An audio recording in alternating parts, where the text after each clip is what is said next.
another presidential campaign event, this time a town hall meeting in Las Vegas with Jeb Bush, interrupting Mr. Bush during his question and answer session on African American issues. Listen.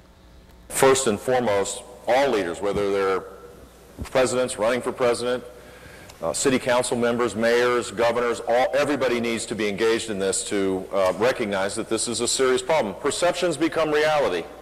And there is racism in America. No one should deny that, although there's been significant progress. I'm sorry, I'll finish when I...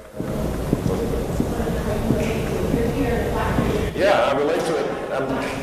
I'm trying to...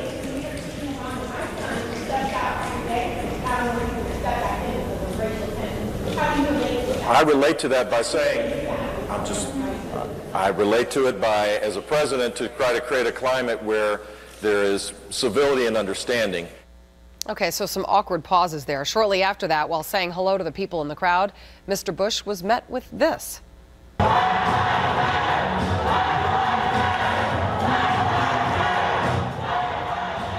So Mr. Bush did not respond to the chants, but a campaign spokesman says he did meet with activists before the event started. Leslie Marshall is a syndicated radio talk show host and a Fox News contributor. David Webb is host of The David Webb Show on SiriusXM's Patriot Channel, columnist for The Hill, and a Fox News contributor. Thank you both. Good morning, Julie. Leslie, let me start with you. How do you think politicians should handle bullies like this, trying to shut down these speeches? As you noticed, Bush sort of let the people off camera do all the talking. He didn't necessarily talk back to them. I believe he was trying to be respectful. He was interrupted in the middle of his speech, and I think he wanted to just continue his speech and maybe take questions after. What should he have done differently, perhaps?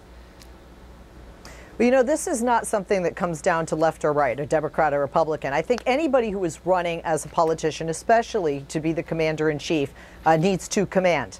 You need to take charge of the room, take charge of the audience. And I've actually seen President Obama do this on one occasion. And the way to handle hecklers, protesters, however you want to identify them, is to let them be heard, but then you have to address it. You have to make sure that they understand that you're there to speak and that they have to give you the time to speak. And that's what President Obama did at one time, was, wait, I hear you. You're asking me a question. You want me to respond? You need to let me respond. And I think I needed to see that leadership from a Jeb Bush, and I think those that look to possibly vote for him do as well. This is not a situation that's going to go away, and certainly not a situation that's going to go away in the years to come. David, you think there's anything politicians are missing behind the Black Lives Matter slogan? Yeah, let's start with first dealing with who they are. And what you've essentially got is a group of bullies who don't care about real issues in the black community, but advance in a narrative not much different than Occupy Wall Street and this Soros-backed, ginned-up movement. They don't care. They need politicians. They need to go after politicians. Bernie Sanders, Martin O'Malley, Hillary Clinton, Jeb Bush, Republicans, doesn't matter, because they feel the need to respond. One, handle them. Don't respond. Don't let them shout you down, move you off the stage. Deal with them directly. We've got a situation where they're not actually caring about the broader black community, but criminals don't respond, so they won't go and protest in the hoods of Chicago or other areas in the country where there is crime going on, where more black lives are being taken. This is another one of those change the narrative leftist outfits. I've seen them in Ferguson. I've seen them in Raleigh, North Carolina. I've been in these marches in D.C. at National Action Network. They're not about black lives. They're simply about what can we do to disrupt. And for those that have gotten into this movement and really care about the community, I have a question. What are your achievable goals? What is it that you want to achieve to solve the problem? And when you look at them and you ask them these questions, they just shout Black Lives Matter. Leslie, you're shaking your head no. David, this is a movement of people that are angry or fed up or mad as heck and don't want to take it anymore. I think what they're doing is excellent, because there is no violence here.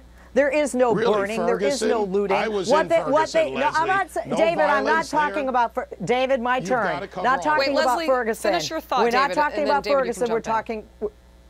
what we are talking about, you're attacking the group that are promoting Black Lives Matter. What they're saying is there is a disproportionate amount of violence by police officers toward African Americans. We're not seeing white people sitting in their car at a random traffic stop being shot by a police officer. And this is the anger that they've brought, I think, to the right.